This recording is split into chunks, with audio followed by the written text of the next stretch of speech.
Guywolf. CGR is supported by fans on Patreon. Thank you.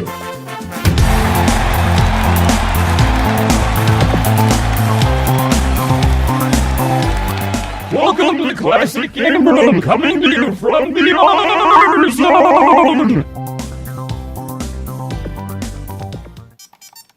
It never ceases to amaze me how many of these Tiger electronic handheld games there are based on big arcade games from the 80s. Here's another one. It's Electronic Shinobi. Wait, no, I'm sorry. It's Electronic Ninja Gaiden or Ninja Gaiden. They all kind of blend together after a while. The difference here, I guess, is that Electronic Shinobi is better than Electronic Ninja Gaiden. It's true. This one is decidedly average for the crappy LCD handheld genre.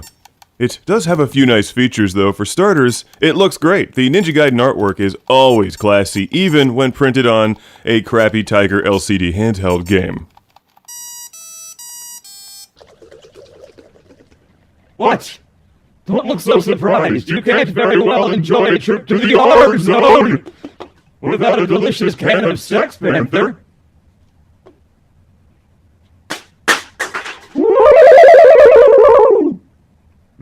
How about that music? Alright, this thing is powered by two AA batteries, and it's the same shell and case that you'll find containing numerous Tiger electronic handheld games.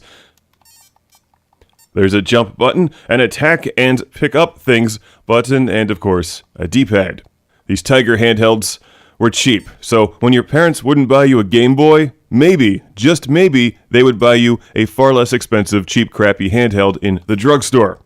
Or Toys R Us or something. They used to have a whole lot of these things.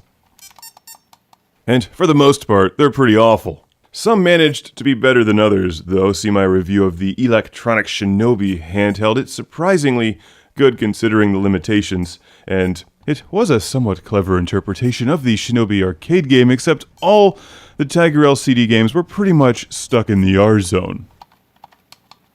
Which is good, so that I have something to play! Hey! At least it's not the Gamecom.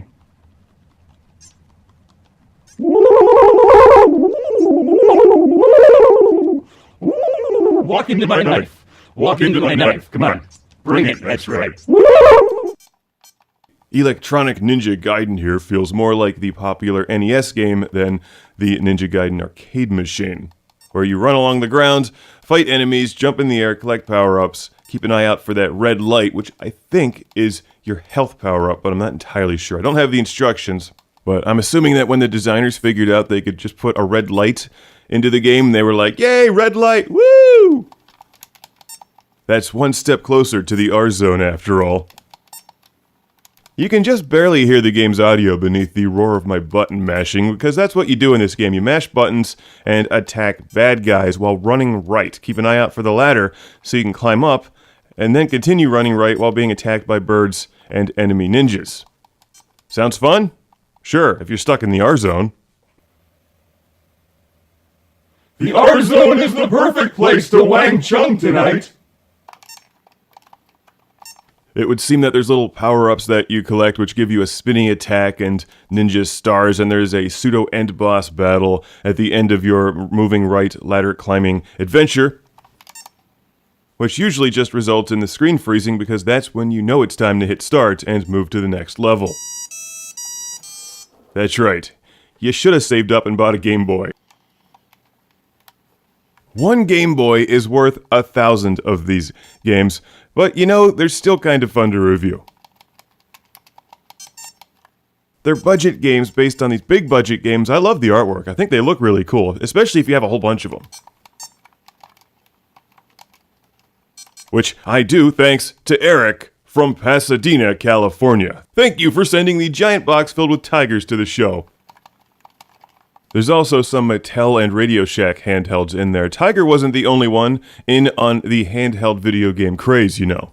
They just had a unique style, probably because their engineers were all stuck in the R Zone.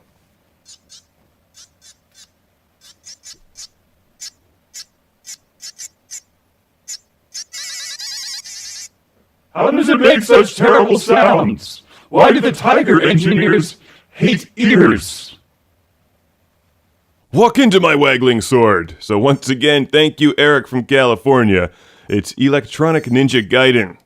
Did you see I just picked up the health thing? Did you all enjoy the red light? I'm fairly certain they designed that red light for something else, like a different game, and then put it in here because it looked cool, and they had a whole bunch of them left over in inventory. What just happened? I don't know. What a terrible game. I wouldn't buy this one unless you're specifically collecting Tiger Electronic handheld games. Climbing for dollars. Or unless you're planning to take that road trip directly into the R-Zone. You know, it's really not that bad. I mean, this game is terrible, but we have lots of other amazing things inside the R-Zone!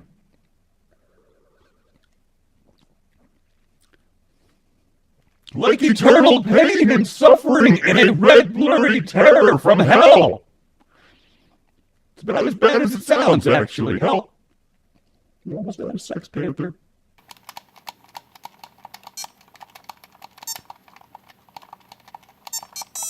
No.